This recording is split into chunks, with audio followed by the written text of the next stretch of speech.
In this video, we're going to talk about restoring symmetry that's been lost in the process of sculpting. A very common problem that new users have in ZBrush is at some point they might lose their symmetry. So here we've got the Hellhound model. If I turn on the floor plane, you can see that he is standing and straddling the origin. Let's go ahead and turn up our subdivision levels to the top level.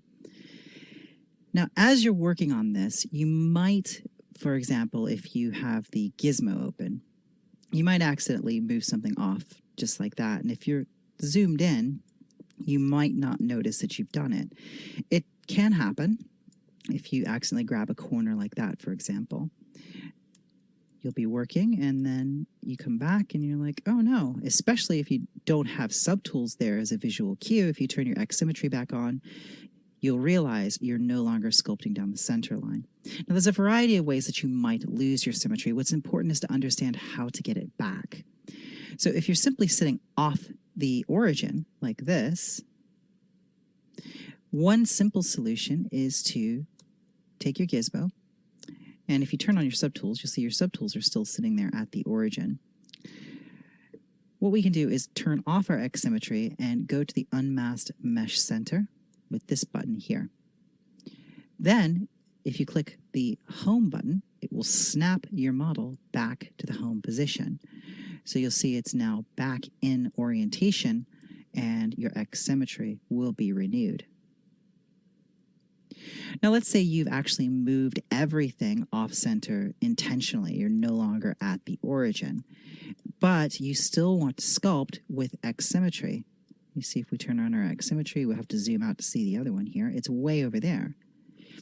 So the solution to that is to turn on local symmetry, and that creates symmetry based on the center line of your model, not the center line of the world. However, this will not work if your model is rotated off the axis. It's only going to work if it's been translated on an axis. Now, let's say that you have been working and you thought you were working symmetrically. This is very easy to do. This happens to me all the time. I'll step down a couple subdivision levels.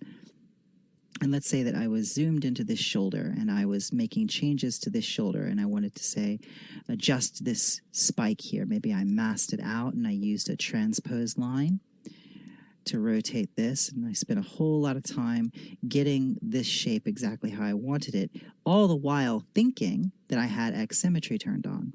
It's a very easy thing to miss. So if this does happen to you, don't feel like you're alone. So let's say that I've gone to all this trouble here, and maybe while I was there, I thought, oh, I think this would look better if this was raised up a little bit, and oh yeah, and then, it happens quite a bit on the hands. You get down into a hand and say, oh gosh, I think these fingertips should be more pointy. So I go to my brush menu, go to curve, turn on accurate curve mode for my move brush, and then I can grab these points, pull these points out of the fingertips. Accurate curve mode just for the move brush sharpens the brush tip essentially. Makes it very precise, hence accurate curve mode. It forces it to follow the brush curve that's in the same menu. So about this stage, I'm zoomed in and I'm working on the thumb and I realize, oh no, this has not been done with symmetry. So this is a very easy fix. What I'll do is I'll turn off perspective with the P hotkey and I'll step down to my lowest subdivision level with Shift D. What I'm going to do is I'm going to mask the side of the model that I want to keep.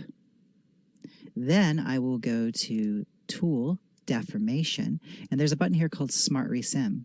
Smart Resim will look at the masked faces and then mirror the vertex position over to the other side. So if I click Smart Resim, you see it snaps those verts to the other side. Now I'm not at the highest subdivision level, so what I need to do is step up to the next subdivision level and then Smart Resim it again. Now, the reason I do this subdivision level by subdivision level is if I did this all at the top subdivision level, there'd be millions of points that ZBrush had to compare.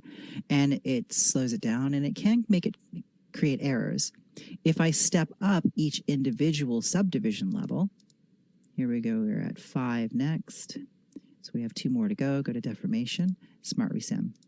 If I do one subdivision level at a time, it's more accurate and it's faster because it's having to compare and move fewer vertices. Let that complete.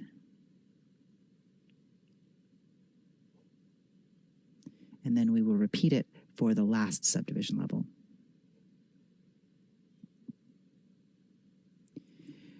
So what this does is it allows you, if you have a model that has subdivision levels, to reestablish your object symmetry.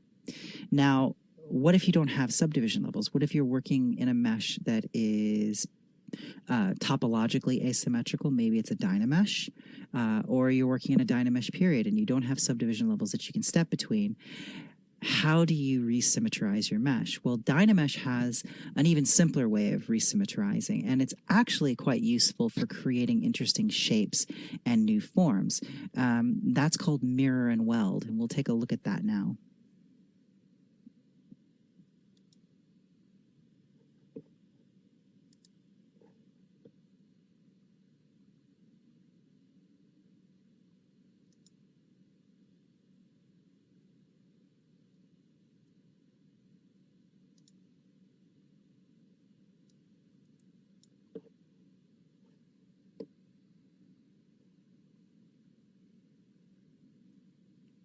So I will clear this mask, and I will go ahead and go to Geometry.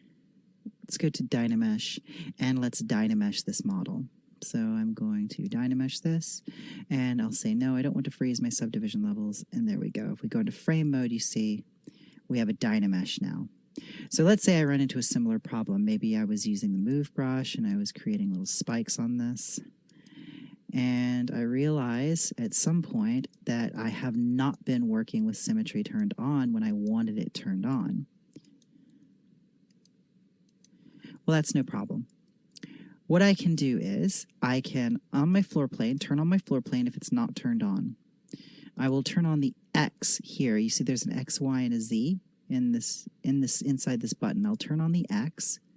Then I will take the draw menu, and there is a slider here for elevation. I'll take the elevation slider and set it to 0, and that should put it straight down the center line of the figure.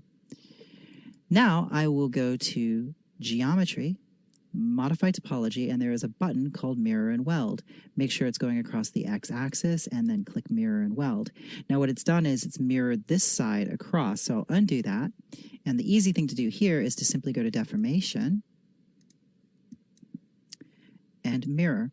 So the side I want to keep is over here. Then we'll go back to Geometry, Modify Topology, Mirror and Weld, and that mirrors that side across. So this is actually a really interesting tool for creating, interesting shapes, abstract shapes, or even strange creatures.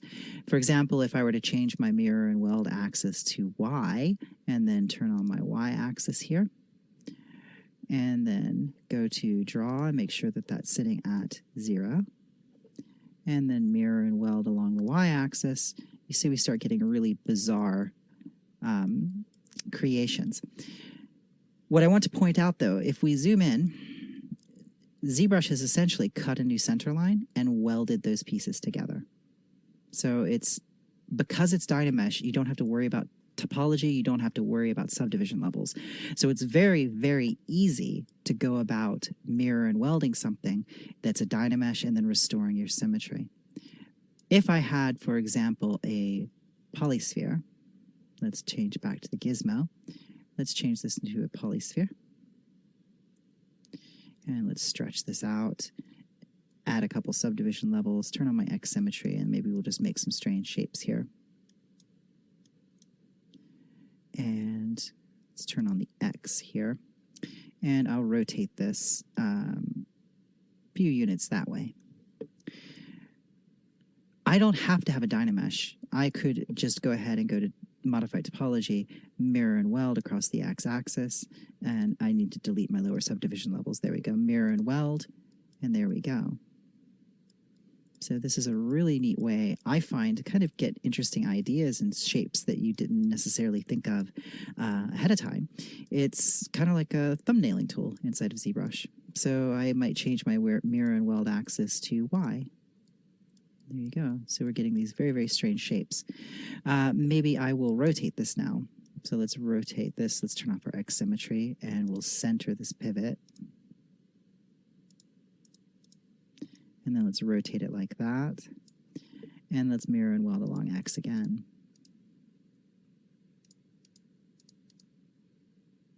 Let's try Z. There we go. So you see you can really create some pretty bizarre shapes pretty easily using this particular tool. But its main use for me has always been to reestablish symmetry in a Dynamesh model. And I can just carry on Dynameshing from here, go back to your Dynamesh menu. It's still on. Control, click, and drag will execute Dynamesh. So if you lose symmetry when you're in a subdivision model, you can always turn on local symmetry, or you can use Smart Resim to reestablish that symmetry.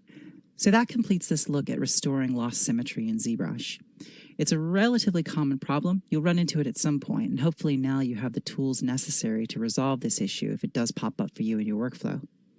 So I will see you in the next lesson. Thanks for watching.